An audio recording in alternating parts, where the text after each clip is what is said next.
Hey guys, PainReliever is here, bringing you a dose of commentary about how strong I think some of the perks are in the game right now. So you may notice there are some perks missing from this list, and that's because not all perks really contribute to winning a game, such as Plunder's Instinct or Ace in the Hole. They just help you find items or do auxiliary stuff like that. Also, there's just too many perks to go over in one video, and I like keeping my videos short, so I'm just going to go over what I have here. So first up is Adrenaline Rush, and I see a lot more people running this nowadays since they nerfed the exhaustion cooldown. It's a pretty powerful perk. It doesn't do anything for you during the game, but when the generators get powered, it has this massive effect. So for that reason, because it only really works if you make it to endgame, I'm going to be putting it in the A tier. So next up is Balanced Landing, and this is a pretty powerful exhaustion perk ever since they nerfed the whole exhaustion reset. More people are picking this over Sprint Burst, and it's great having that recovery time when you drop off a ledge. However, the problem is that not every map has ledges you can use to get that Sprint Burst, so for that reason it has to go in the A tier. It's not usable on every map. So next up is Bond, and Bond is one of my all-time favorite perks. It lets you do so many things, lets you find teammates who need to be healed, lets you coordinate hook saves with your team, lets you find generators, totems, lets you know where the killer is because you can see your teammates running away from the killer. It does so many things, so versatile. I would put it in the S tier, but it does get weaker as your teammates die, and if you end up in a chase, it doesn't really help you at all. So for that reason, I'm putting it in the A tier, but I could definitely see an argument for putting it in S tier as well. So next up is Borrowed Time, and Borrowed Time is the definition of a game-changing perk. Allows you to save teammates from the hook, from camping killers, lets you get end-game saves that you wouldn't be able to get otherwise. This can single-handedly win games for you, so it's definitely going in the S tier for that reason. So next up is Botany Knowledge, and even though it is a generally useful perk throughout the whole game, it doesn't really see much use unless you're running a healing build. That's pretty much the only reason I would run it. Most teammates are going to be healing themselves, and you won't always be in a position to heal them, so for that reason it's going in the B tier. So next up is Dead Hard, and this is the definition of a life-saving perk. It gives you 3 hits instead of 2, and makes your chase times a lot longer with the killer when used properly. It also gives your team more time to do generators, and makes you less likely to be hooked, and that means less pressure on your team to save you when you get downed, or when you don't get downed in that case. So yeah, it's definitely an S tier perk. So next up is Decisive Strike, and the thing that makes this perk so powerful is the fact that it both saves your life, but also wastes a lot of the killer's time. It increases the amount of time it takes for him to chase you by maybe like 30 seconds or more, depending on how good you are at looping. And this gives your team so much more time to do generators and causes a lot of pressure on the killer. So for that reason, it's definitely an S tier perk. Someone is always running Decisive Strike.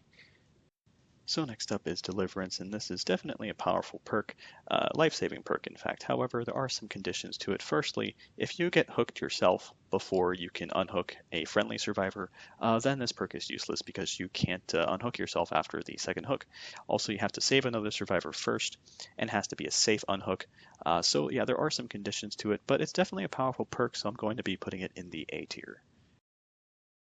So next up is Iron Will, and this is a pretty useful perk. Silences your grunts of pain when you're injured, and this is an awesome perk against killers who rely a lot on hearing survivors, such as the nurse and the spirit. However, the problem with this perk is the fact that you have to get injured in the first place, which of course you don't ever want to have to be in that scenario. But also, we're not in a meta where we're trying to be stealthy. You are mostly trying to stall the killer for as long as possible while your teammates do generators, so it's not the most useful perk, it's more of a niche perk, so it's going to the B tier. So next up is Unbreakable, and Unbreakable is definitely a game-changing perk. However, the instances that you're going to be able to use this perk are few and far between. Usually after you get down, the killer just picks you up and hooks you. So, I mean, there are some instances like when the killer tries to slug everybody and leave them all in the dying state, you can maybe get this perk to work for you. Otherwise, it's just an increased recovery speed perk, and it's not very useful, so it's going in the A tier. It's powerful, just you won't be using it much. So next up is Stakeout, and Stakeout is a pretty okay perk. The problem with this perk, though, is that it relies on the killer's terror radius to get the tokens needed to activate it, and there are some killers in the game that have a 0 terror radius or a very small one, so you might end up with not getting any tokens at all during the game. So for that reason, because it's a kind of a niche situation, it's just really just luck-based if you get a killer with a terror radius or not. It's going in the B tier. So next up is Lithe, and after the Exhaustion nerf, I think more people have been using Lithe over Sprint Burst because it gives you more out-of-chase mobility. But when you're in a chase, it does require you to find a window to get the Sprint Burst from it. It's kind of a small condition, but it's still a condition nonetheless, and sometimes when you really need that move speed, you don't get it because you can't find something to vault over. So for that reason, it's going in the A tier. It's powerful, but conditional. So next is Saboteur, and even though this is a pretty cool perk, I have 3 problems with it. The first being that hooks respawn after 3 minutes, so even if you sabotage a hook, it'll just respawn, no big deal. The second problem is that even if you sabotage the correct hook, there's probably another hook around the corner that the killer can just run off to and hook your friend. And the third problem is that it takes away objective time, like completing the generators, which is what you need to do to win the game. So for those reasons, it has to be a C tier perk. It's just a negligible impact most games, and it can actually lower your odds of escaping because you're spending time sabotaging hooks. So next is self-care, and I don't think I have to tell you which tier this is going to. It should be pretty obvious. You see it in every one of your games. You can heal yourself with this perk. You don't have to bring a med kit. You don't have to rely on your teammates. You can snap out of Freddy's dream world thing. So yeah, definitely S perk. So next is Dance With Me, and this is a pretty cool perk. It removes your scratch marks after fast vaulting over a window or leaving a locker. It's pretty interesting. I like it, but its uses are rather limited. You definitely need to run Lithe with this perk to get the most value out of it, so for that reason it's going to the B tier. So next we have Urban Evasion, and this is a very popular perk for good reason. It lets you completely nullify the hag's traps, and it's a great counter to the Huntress, and it just makes you harder to find overall. You can hide behind small objects and never be seen. And I had a hard time choosing between like the S tier and the A tier for this perk, but it's probably more of an A tier perk. It doesn't help you too much during your chases, but out of chases, it's great for being stealthy, and it completely counters like 1 or 2 killers. So yeah, definitely worth using. So next up is Calm Spirit, and even though it does silence your screams, which is kind of cool, the only real useful instance is where you're versing the Doctor. Otherwise, it's a pretty lackluster perk. I think it needs to do more in order to warrant sacrificing a perk slot for it, so it's going into the C tier.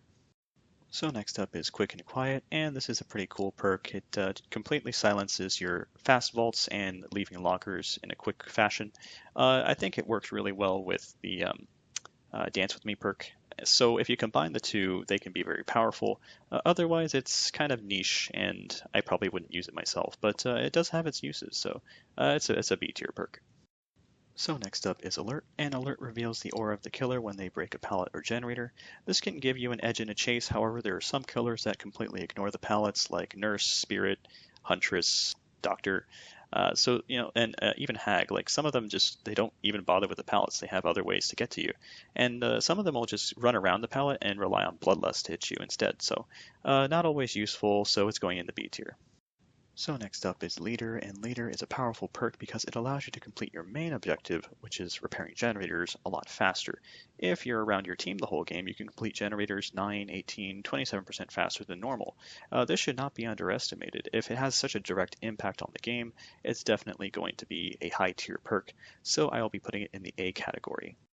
So next up is Kindred, and Kindred is an amazing perk. It allows all of your teammates to know where they are, allowing them to determine who is going to save who from the hook, and also reveals the killer's terror radius to see if they're camping or not. So it saves a lot of time. However, it does require you to be hooked, and it doesn't do anything outside of being hooked, so for that reason it's going in the B tier. So next up is Lightweight, and the utility of Lightweight is kind of hard to quantify because you're not always sure if it's really doing anything in your game since you can't really see your own scratch marks. However, every game I equip this, I seem to lose the killer a lot easier in my chases, so because it has such a direct impact on one of the main events of the game, I'm going to be putting it in the A tier. So next up is Premonition, and this is a great perk if you're trying to be stealthy and just do generators the whole game and avoid the killer. However, otherwise it's a pretty lackluster perk, and it can be activated just by getting close to the killer in some cases, making it useless. So for that reason, it's kind of situational, and it's going to be put in the B tier.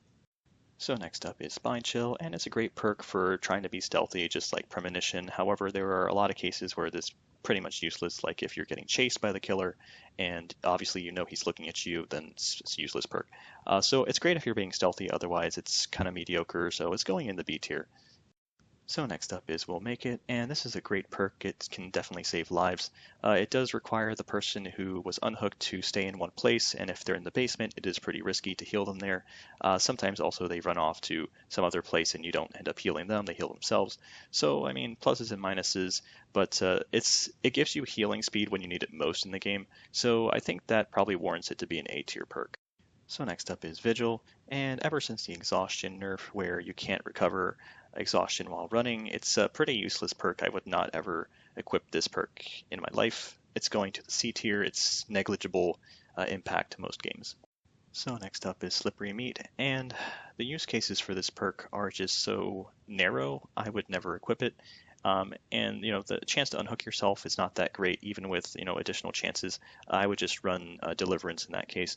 So for that reason, it's going to the C tier. It really isn't all that useful. So next perk is Detective's Hunch. I recommend you never use this perk. It does not do enough to warrant sacrificing a perk slot. All it does is reveal stuff around you for 5 seconds after you complete a generator, not when your team completes a generator, when you do. And I mean, how many generators are you going to complete? Like 2, maybe? So yeah, don't ever use this perk, not worth it. So next up is Dark Sense, and Dark Sense kind of falls in the same vein as Detective's Hunch in that you're not going to complete that many generators for it to be that useful to you. It's probably a C tier perk. It's kind of useful, but not enough for me to really want to use it in my games. And lastly, we have Tenacity. And Tenacity, I really wanted to like it when it came out, but it requires you to get downed, and nobody wants to be downed. So I'd rather run a perk that helped me prevent getting downed than having a perk that helped me out when I was down. So yeah, it's going to be a C tier perk for sure. So thanks for watching. I know it was a long video, but if you stuck around for the whole thing, I do appreciate your patience and your attention. If you like the content, make sure to subscribe and let me know what you thought about this perk list in the comments.